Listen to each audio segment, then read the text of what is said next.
Olá, este é o programa Teoria e Prática. A ideia do programa é trazer a teoria e o conhecimento obtido em sala de aula e mostrar como ele pode ser aplicado na prática ou como o mercado vem absorvendo todas essas pessoas e essas informações. O tema de hoje é Ciências Contábeis. Para falar sobre o assunto, eu estou no estúdio com duas pessoas. Pamela Lagazzi Alonso, que é contadora, bacharel em Ciências Contábeis pela PUC Campinas, pós-graduada em Gestão de Negócios, também professora universitária, empresária da contabilidade, também trabalha com treinamento e desenvolvimento e, além disso, delegada do Conselho Regional de Contabilidade do Estado de São Paulo. E estamos também com o professor doutor Ivan Passos. Professor é coordenador do curso de Ciências Contábeis da FH Uniararas, já é doutor recente, trabalhou em empresas de médio e grande porte e vai poder também nos ajudar a trazer essa visão mais acadêmica e como é para o aluno, por exemplo, entrar no mercado de trabalho. Então, olá, professor. Eu gostaria de começar sobre a história da contabilidade. De onde ela vem, como ela surgiu, como foi essa evolução ao longo do tempo? Bom, isso daí é uma discussão, né? Nós até brincamos um pouco porque as áreas na faculdade, a área de economia, administração e contabilidade, tem uma disputa assim bem saudável, né? Uma competição, quem que surgiu primeiro, e com pesquisas para identificar quem surgiu primeiro, como a contabilidade é uma ciência, tem um objeto de estudo que é o patrimônio das entidades. Uhum. E o objetivo é informar um usuário. Então, partindo desses dois pressupostos, eles encontraram estudos arqueológicos que, quando o homem deixou de ser nômade, que começou a criar animais e também culturas, né, plantas, etc., existem estudos arqueológicos de fósseis com desenhos de controle, né, de vaquinhas, de carneirinhos. Então, quer dizer, o homem das cavernas já fazia controle do seu próprio patrimônio, ou seja, a contabilidade surgiu na era das cavernas. Uhum, entendi. Então é bastante antigo isso, né? Em 1931 a profissão foi regulamentada, é isso mesmo? Eu não tenho exatamente a data na cabeça, mas eu sei que é uma profissão antiga, regulamentada no Brasil há bastante tempo. O primeiro curso de superior, também acho que da década de 40, se não me engano, também em São Paulo. A FECAP, que é a Fundação Escola de Comércio Álvares Penteado, até hoje tem um curso de Ciências Contábeis. Eu acredito que também foi, se não foi a pioneira, foi uma das primeiras a abrir o curso, né, de contabilidade. Uhum. E o curso, ele também, por muitos e muitos anos, as escolas estaduais em São Paulo ofereceram na rede pública o curso técnico de contabilidade, né? Então você terminava até a 8ª série, você escolhia magistério ou técnica em contabilidade. Então isso também criou uma grande massa de profissionais da área técnica. E com a informatização, é lógico que o perfil mudou drasticamente de um profissional mais guarda-livros, ali, de controlar todos os livros fiscais e outros livros, relatórios gerenciais das empresas, para algo mais analista, né? Porque a informática passou a fazer essa parte mais operacional e o profissional precisou desenvolver outras competências e habilidades necessárias para analisar tudo isso. E atualmente nós sofremos uma mudança radical. A partir de 2007, a aprovação da Lei 11.638 de 2007 internacionalizou a contabilidade no Brasil. Então nós seguimos as normas do CPC, Comitê de Pronunciamento Contábil, que é um órgão que unificou as normas no Brasil. Então os outros organismos precisam observar esse comitê. E esse comitê é inspirado no IASB, International Accounting Standard Board, que é um comitê de padrões internacionais de contabilidade. Certo. Então, esse órgão ele emite as normas internacionais.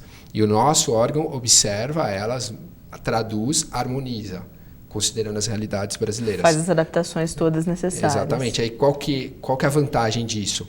Um investidor na Inglaterra, na China, observa um demonstrativo de uma empresa brasileira e ele entende. Sim, sem dúvida.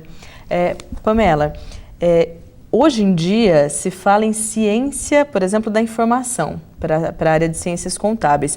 E é dito que pode ser a profissão do terceiro milênio. Por que isso? Bom, primeiramente eu gostaria de agradecer o convite da FH Uniararas por eu estar aqui nessa oportunidade. As ciências contábeis é uma ciência extremamente antiga, como falou o professor Ivan, porém ela sempre foi trabalhar a informação.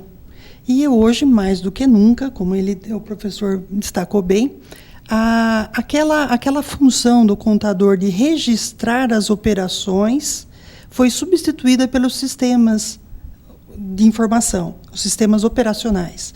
Por outro lado, deixou o tempo mais livre para que o profissional da contabilidade possa fazer uma análise dessas informações e, através dela, poder indicar algumas alternativas de soluções para qualquer necessidade numa empresa. Então, Pamela, eu posso dizer que há uma escassez de profissionais capacitados no mercado? Sim, em que sentido? Que a demanda para o bom profissional aumentou. Então, nesse sentido que a gente fala que é muito difícil um contador ficar desempregado hoje no Brasil. E há preconceito com idade? Não, de forma nenhuma, de forma nenhuma. Eu entendo que um bom profissional é aquele que está sempre atualizado, independente da idade. Certo. O aluno, lógico, ele costuma ter uma idade menos avançada quando faz o curso, uma graduação, por exemplo. Depois vem a pós-graduação, pode provavelmente para o mestrado, doutorado, mas independente disso, se há um profissional que queira hoje, por exemplo, entrar no ramo da contabilidade, de ciências contábeis, não há idade, não há preconceito pelas empresas. Não, de forma nenhuma. Nós não podemos comparar também um profissional que tenha 30 anos de experiência com um recém-formado. Porém, cada um tem suas características extremamente interessantes, que o gostoso, né, o interessante é trabalhar em equipe, onde essas qualidades são contrabalançadas. Certo.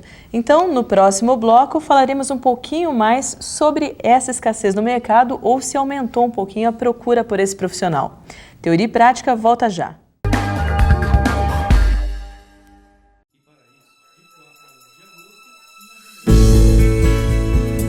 Hoje, vejo que fiz a escolha certa. Aprendi que pequenas atitudes fazem a diferença. Todo o meu esforço valeu a pena.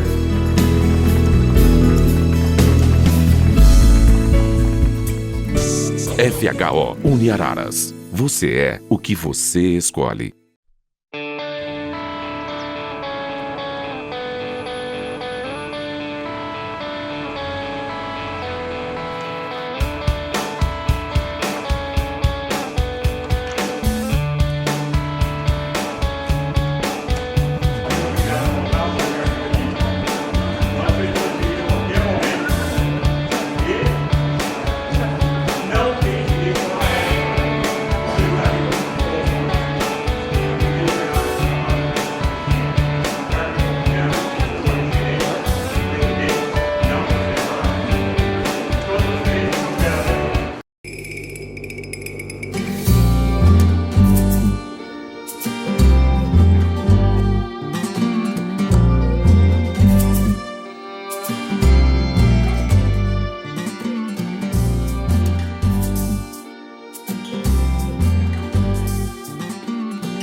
Estamos de volta com o programa Teoria e Prática. No bloco anterior, nós falamos sobre a evolução de ciências contábeis, sobre ela ser chamada de profissão do terceiro milênio e também sobre a escassez de mão de obra capacitada. Professor Ivan, como é isso no mercado? De fato, há uma escassez? Ou nós temos uma informação aqui que a profissão de contador vive um bom momento no mercado. Isso vai para todas as áreas de ciências contábeis ou não? Bom, eu acredito que, na verdade, vive realmente um bom momento, vive um bom momento há muitos anos, porque o Brasil vem crescendo há muitos anos, atingiu a sexta posição, o sexto maior PIB do mundo, passou a Inglaterra. Nós temos problema social, né? Nós vimos alguns indicadores de DH e etc., vimos que não temos uma boa posição, mas em termos econômicos temos uma excelente posição. E o problema do nosso mercado é que a contabilidade ela não é tão bem compreendida pelos leigos, como são outras áreas, como medicina, direito, porque são demais da vivência, né, do dia a dia, do cotidiano de cada um. Certo. A contabilidade ela é vista sempre assim como uma área tributária, né, as pessoas associam com a matemática, né? Então a área tributária claro, também ainda tem um grande mercado a ser explorado e também tem a sua grande importância, mas eu mesmo, quando eu trabalhei em grandes empresas, eu ia contratar um bom analista de custos ou um bom analista de controladoria com inglês fluente, por exemplo, pronto, já tinha uma grande dificuldade de encontrar isso. Cargos de gerência, então, e de diretoria, ultimamente, o que tem acontecido é que as empresas estão importando profissionais para esses cargos. Por quê? Porque realmente pela escassez de mão de obra qualificada. E nós podemos falar que outros países têm essa mão de obra qualificada, então. Sim, eu acho, na minha opinião, eu fiz o intercâmbio em 98, quando eu ainda cursava a graduação, fiquei 1 ano cursando contabilidade nos Estados Unidos. Aqui, quando eu entrei, eu fiz a USP na graduação, eu lembro que quando eu entrei eu falava, olha, passei no vestibular da USP, todo mundo parabéns. Em que curso? Eu falava, Ciências Contábeis. Né? Então é assim que o pessoal fala, né? Não entende muito bem. E eu lembro que quando eu estava nos Estados Unidos, what's your major, né? Que é qual é o seu curso lá? Eu falava accounting, né? Eles, eu fui entender o porquê disso, por quê? Porque o público americano, assim, eles já estão acostumados, eles têm contabilidade no ensino médio, eles veem como necessário isso, você vai ser médico, mas você pode ter um negócio, você precisa saber controlar seu patrimônio. Você vai ser um fisioterapeuta, você vai ser um dentista, sem dúvida. Você precisa controlar o seu negócio. Então é a mesma... nós temos já esse conhecimento de que o direito é necessário em todas as áreas, tanto que a maioria dos cursos abordam direito. Contabilidade também nós temos que evoluir para isso também, porque dados do Sebrae, dados sérios do Sebrae mostram que nós temos, a grande parte das empresas do Brasil são pequenas e médias empresas, só que vão à falência em 2 anos, sem dúvida, porque não sabem administrar. Então, e eles pecam na administração por falta de conceitos contábeis básicos, assim, muito básicos, né? Sim. Pamela, você como delegada do Conselho Regional, né, aqui do estado de São Paulo, essa capacitação que falta, ela é específica em alguma coisa? O professor Ivan falou, por exemplo, de um curso de inglês, um profissional que não saiba inglês. Existe alguma capacitação além da simples formação em ciências contábeis que você julga necessária? Com certeza. Recentemente, o Conselho Regional de Contabilidade, através da sua comissão CRC Jovem, organizou o 3º encontro de estudantes de ciências contábeis. Nós tivemos excelentes palestrantes, um deles, além de Max Geringer, nós tivemos a presença do contador Antoninho Marmo Trevisan. E ele destacou exatamente sobre a necessidade da formação do bom profissional. Primeiro, gostaria de lembrar o que ele colocou sobre esse momento que o Brasil vive, que é um momento único de inflação controlada e de economia em crescimento, que é propício para os profissionais da contabilidade estar exercendo de fato o seu papel. O profissional da contabilidade, além da sua formação acadêmica, é necessário o idioma, sempre, né? E oratória. Cada vez mais está voltando a essência do profissional da contabilidade, da boa comunicação. Então, é importante ele ter uma postura, saber se comunicar para passar as ideias, para que o empresário entenda a ferramenta de gestão da contabilidade. E isso hoje é falho, por exemplo, na formação do aluno? Não, eu não vejo como falho, mas é um ponto extremamente importante que as faculdades estão levando isso, sim. E vamos pensar no seguinte, o exame de suficiência passou a não ser obrigatório, foi há um tempo, passou a não ser e voltou em 2010. Nós temos aqui alguns índices de aprovação, índices de procura, né, desse exame de suficiência. A primeira edição em 2011, de aproximadamente 16.600 pessoas, a segunda edição, um crescimento para 23 mil, e a primeira edição, agora de março, para 30 mil. Só que, conversando com alguns alunos durante a semana, eles me disseram que agora a procura pela última edição de 2012 não foi tão grande.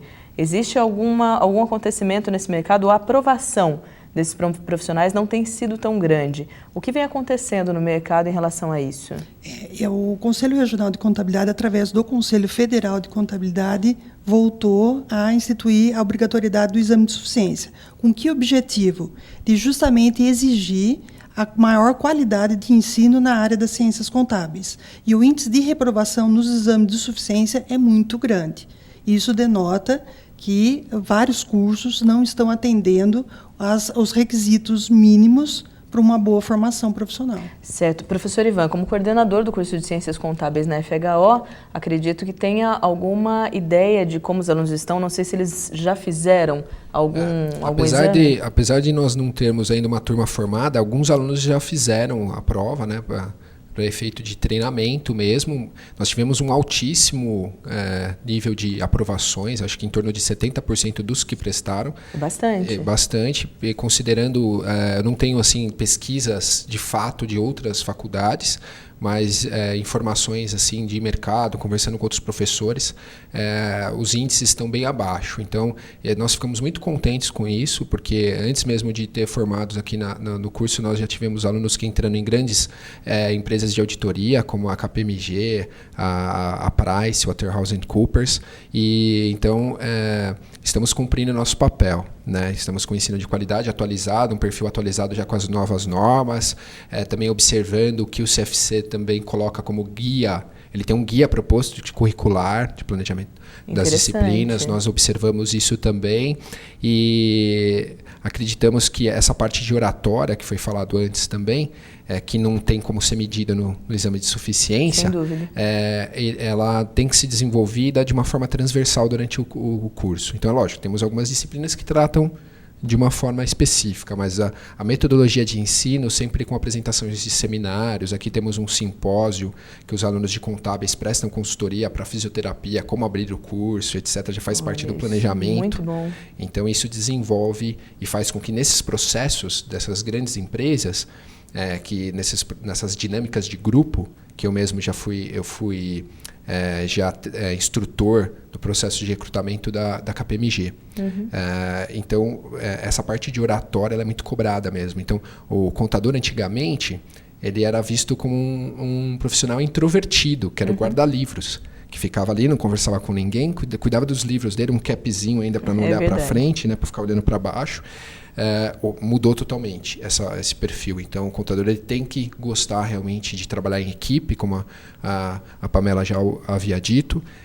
Tem também que ter uma boa oratória, saber se comunicar e saber explicar conceitos contábeis que são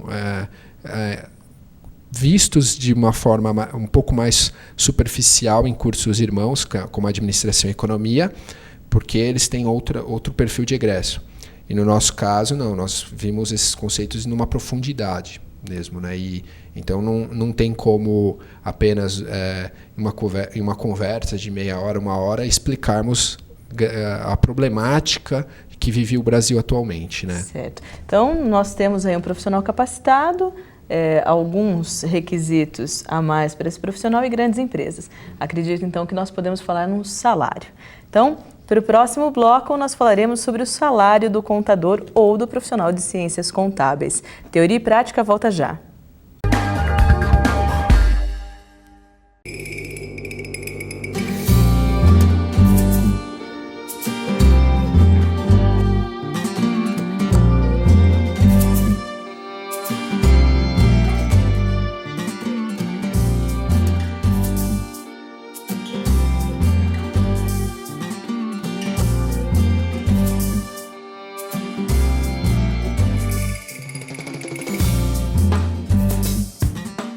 Combinando qualidade de ensino com qualidade de vida, a FHO Uniararas foi feita para você, que deseja estudar em uma excelente instituição de ensino instalada em uma cidade com disponibilidade para atividades acadêmicas, esportivas, culturais e diversos espaços para lazer, além da segurança, que garante a Araras uma boa posição no ranking das cidades paulistas com melhor qualidade de vida, segundo o Instituto de Pesquisa Econômica Aplicada, o IPEA.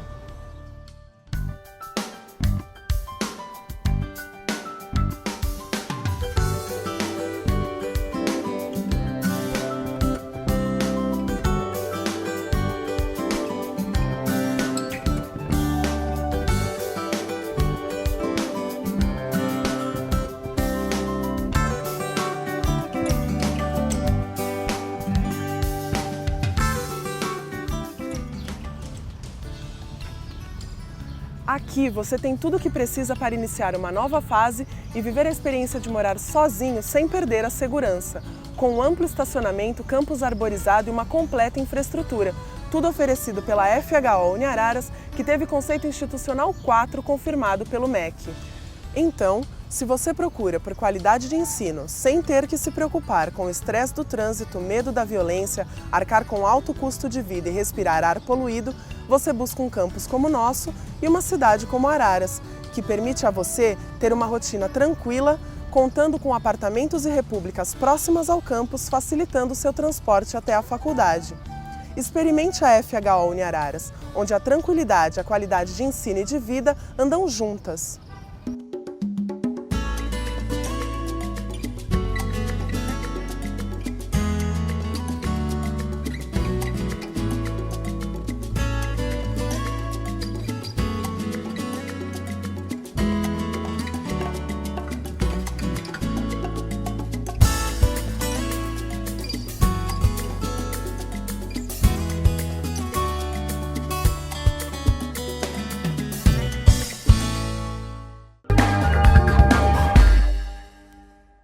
Estamos de volta com o programa Teoria e Prática. No bloco anterior, falamos sobre a capacitação do profissional de ciências contábeis e ficou a dúvida, o salário.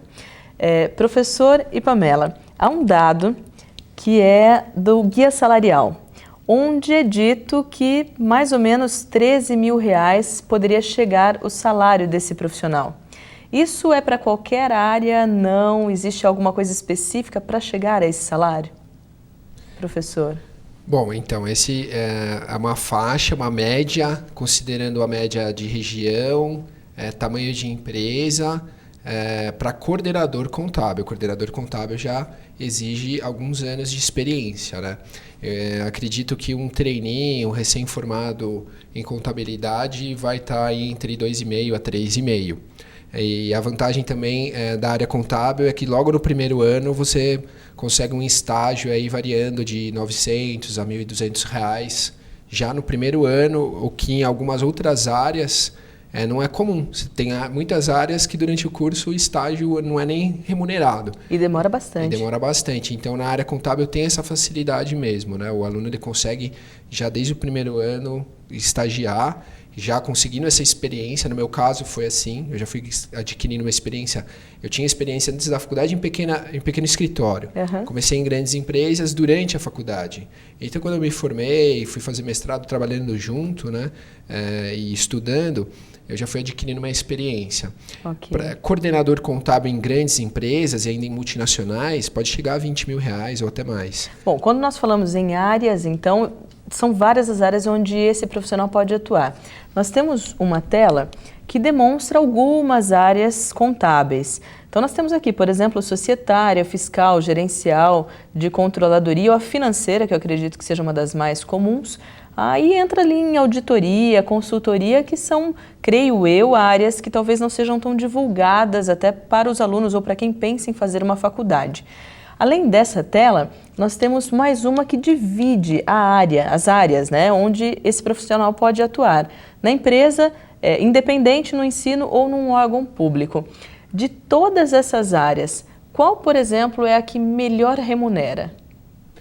Bom, o cargo mais almejado pelo contador dentro de uma grande empresa, eu vou falar de grande empresa, já que o melhor remunera é uma grande empresa. Sem dúvida. É chegar ao controller, o controller seria uma espécie de diretor contábil. Uhum. Então ele está ali ao lado do presidente, do diretor financeiro, ele tem esse conhecimento multidisciplinar de todas as áreas da empresa, ele sabe como se relaciona a cada área, só que ele tem um diferencial dos outros diretores, porque ele conhece muito bem o sistema contábil e as teorias da contabilidade. Uhum. Então, quando o assunto envolve a análise de relatórios para uma tomada de decisão estratégica importantíssima para o futuro da empresa, esse controller tem que estar do lado, porque imagina tomar uma decisão, uma grande empresa tomar uma decisão com um relatório que tem um problema conceitual.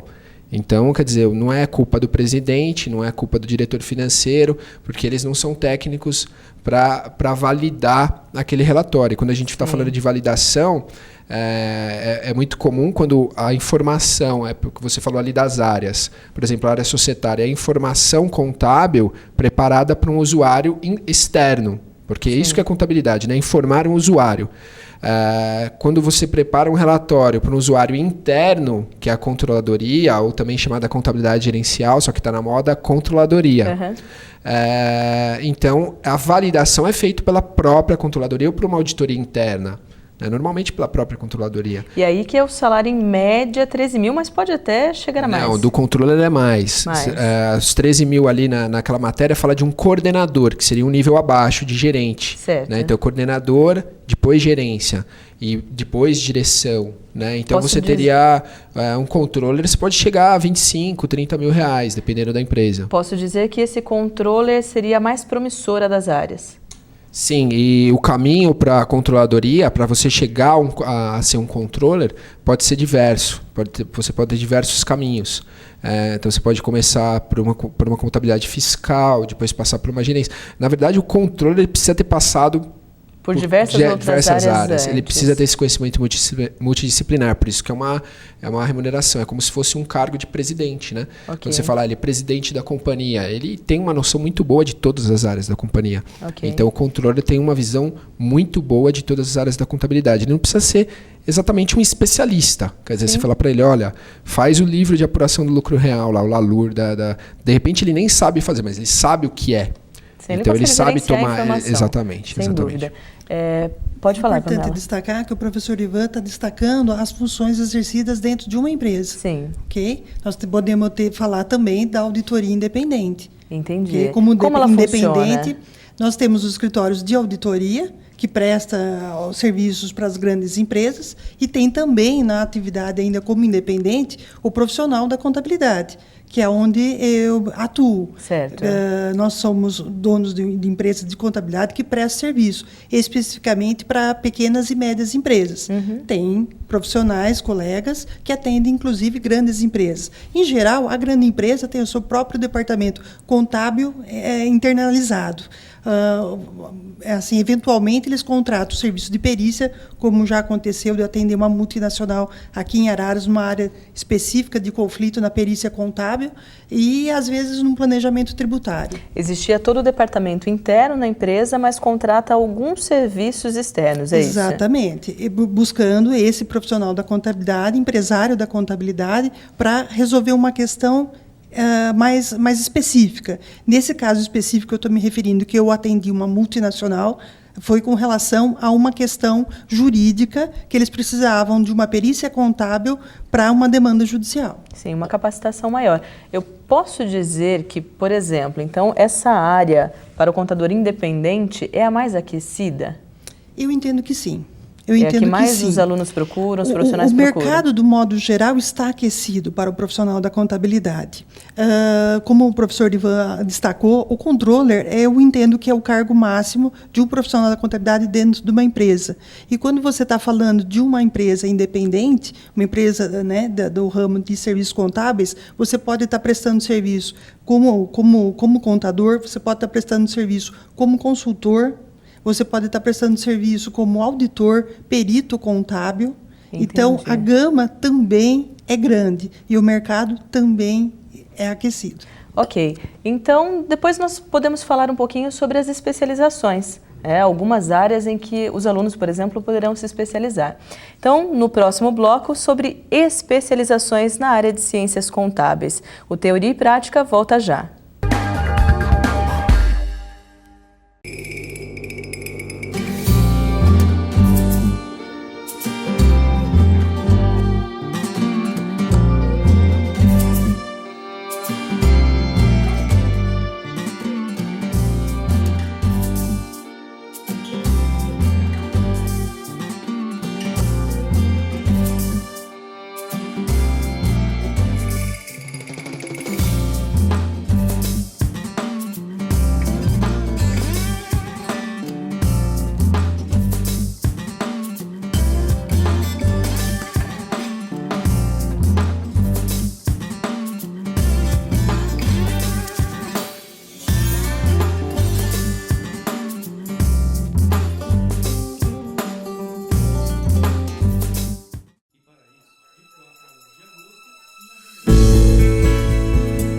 Hoje vejo que fiz a escolha certa. Aprendi que pequenas atitudes fazem a diferença. Todo o meu esforço valeu a pena.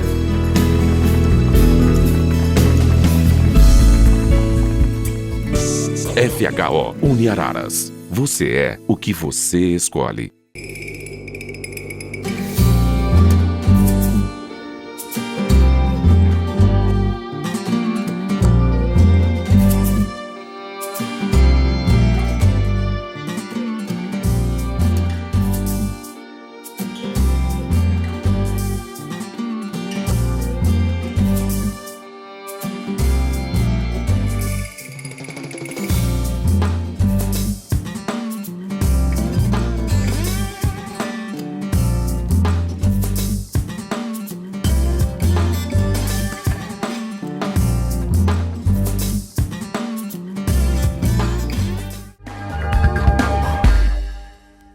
Estamos de volta com o programa Teoria e Prática. Falamos sobre as áreas que envolvem a contabilidade ou as ciências contábeis, não sobre todas, mas a ideia seria falar sobre especializações nesse bloco. Professor Ivan, Pamela, nós temos, além da empresa e além da área independente, o ensino e o órgão público. Antes de falar do ensino, professor, eu gostaria que a Pamela falasse um pouco sobre o órgão público. Como que esse profissional de ciências contábeis pode atuar? Na verdade, essa é uma área extremamente carente de profissionais e também a contabilidade pública está passando por alterações. Então, no mercado, a gente destaca a carência maior para profissionais especialistas na área de contabilidade pública. O cargo máximo é chegar como um contador público. Certo. Você também é professora universitária, trabalha com treinamento e desenvolvimento. No ensino, você vê que, por exemplo, os alunos, eles optam por continuar na área contábil, fazendo, por exemplo, uma pós-graduação, um mestrado e um doutorado? Também o professor Ivan com certeza vai destacar isso, que os profissionais da contabilidade, normalmente, nós estamos falando de uma geração que ficou um tempo parado ou se afastou dos bancos de faculdades. E agora isso tem sido retomado. Certo. Então, professor Ivan, doutor na área, como disse anteriormente, graduado, mestre e doutor em ciências contábeis. Os alunos buscam realmente bastante essa área. Você já nos disse que ela não é tão bem vista aqui no Brasil por outras áreas, né? Como funciona isso hoje? Pode ser a especialização, por exemplo, uma das especializações que os alunos possam procurar? Bom, por um lado, que nós falamos que o mercado está aquecido, o mercado profissional é aquecido na área contábil, e isso é o lado bom. O lado ruim é que como o aluno ele já começa no primeiro ano, né, a ter um retorno financeiro da área contábil, e na área de ensino isso requer um pouco mais de tempo, na área de pesquisa e ensino requer um pouco mais de tempo, então são muito pouco o percentual é muito baixo dos alunos que procuram a área de ensino, a área acadêmica de pesquisa. Né? Okay. Para você ter uma ideia, em 98, que foi quando, na verdade, eu fiz esse intercâmbio nos Estados Unidos, a área lá é muito bem desenvolvida e foi quando realmente eu decidi, ao voltar, fazer mestrado e doutorado. Por quê? Quando eu cheguei lá, primeiro teve aquela história do UOL, que eu falei, e também eu tive contato com uma pesquisa que na época falava que nos Estados Unidos, por ano, se formavam 5 mil mestres por ano em contabilidade. Nos Estados Unidos? Nos Estados Unidos. E doutores, em torno de 2 mil teses defendidas. Né? Então, 2 mil doutores por ano. Na época, em 98, eu não sei como está hoje. Okay. No Brasil, para você ter uma ideia, o primeiro mestrado foi na década de 70, doutorado também no final da década de 70. E programas de mestrado nós temos apenas em torno de uns 15 no Brasil todo, na área contábil. Doutorado até o ano que eu ingressei, que era 2008, tinha só na USP. Agora tem mais 2, um em Brasília e um em Florianópolis, se não me engano. E você tem em torno de 2.200 mestres até hoje da década de 70 até hoje, formados mestres em ciências contábeis por todos os programas. Deve estar em torno de 2.500 mais ou menos, porque é o último número que eu tenho na cabeça é de 2009. Certo. E doutores em torno de 200 apenas. Então é uma área que tem bastante escassez. Muito diferente. Pamela, se você tivesse que sugerir um curso de especialização para um aluno entrar, para ingressar no mercado ou para, por exemplo, ir para uma área tão aquecida quanto é independente, qual seria o curso? Contabilidade pública, auditoria independente é uma área que sempre é procurada e continua sendo procurada. E a área acadêmica. A área acadêmica também. Pesquisa. Principalmente pesquisa. Porque se é tão aquecido e tem pouquíssimos profissionais... Sim, autor de livros são poucos. Olha, perto que interessante. De outros países. Nós temos poucos escritores. Entendi. Na área das ciências contábeis. Então isso falta. O pesquisador, por exemplo, falta, né? O Conselho Federal, numa informação que eu peguei, eu vou até colocar aqui na tela. Então, CFC e organizações contábeis promovem o ano da contabilidade no Brasil. Na verdade, eles querem colocar o tema de 2013, o ano da contabilidade no Brasil. Pamela, como você vê isso? De fato, a gente pode considerar que 2013 vai ser o ano da contabilidade? Com certeza, já está sendo.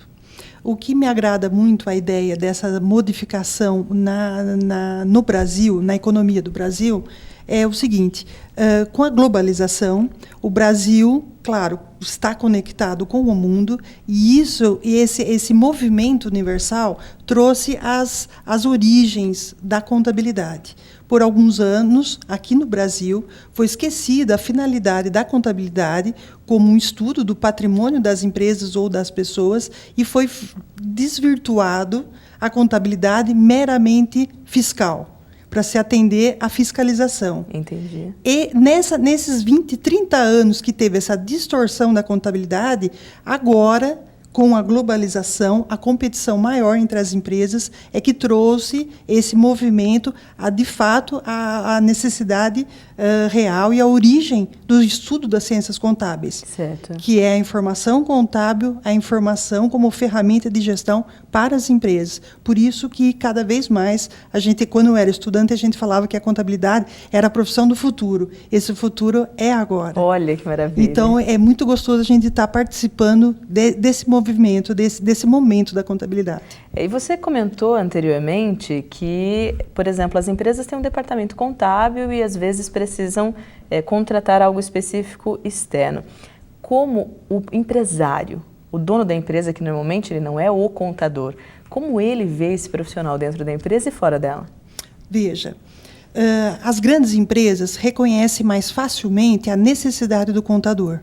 A pequena e média empresa ainda não se percebeu da necessidade do contador. Então, às vezes, eles entendem que o profissional da contabilidade, a lei ou a fiscalização exige que se tenha o profissional da contabilidade. Só que ainda eles não se deram conta da necessidade do profissional da contabilidade no dia a dia da empresa. Como nesse último evento que eu estive presente do Conselho Regional de Contabilidade, o contador Toninho Trevisan destacou bem: a contabilidade faz parte do dia a dia da nossa vida.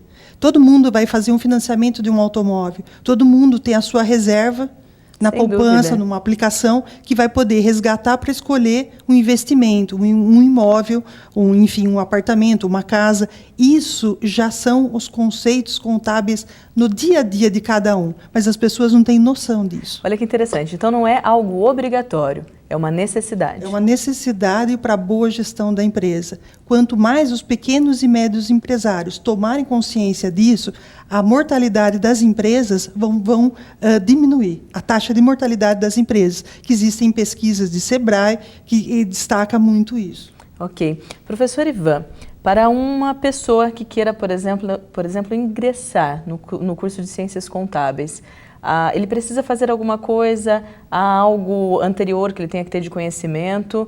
Como ele faz para entrar aqui com vocês na FHO? Não, né, vai ingressar num curso de graduação, ele não precisa ter nenhum conhecimento. Temos muitos alunos que chegam aqui, na verdade, sem conhecimento nenhum do que é Ciências Contábeis. Porque eles olharam classificados de emprego, E eles falaram, eu vou decidir de acordo com o classificado, se o que tiver mais emprego aqui é o que eu vou escolher. E eles veem que ciências contábeis aparece quase metade dos classificados. Legal. E eles chegam no curso sem saber o que é ciências contábeis. Então não é necessário um conhecimento prévio de contabilidade, prévio. porque ele vai ter toda uma preparação durante o curso. Legal. Então, muito obrigada, professor Ivan, coordenador do curso de Ciências Contábeis da FH Uniararas, e a Pamela Lagazzi Alonso, que é delegada hoje do Conselho Regional de Contabilidade do Estado de São Paulo. Ficamos por aqui com o programa Teoria e Prática. Caso vocês queiram entrar em contato com sugestões, críticas ou até sugerir assuntos, escrevam para nós, teoriaeprática@uniararas.br. Até mais!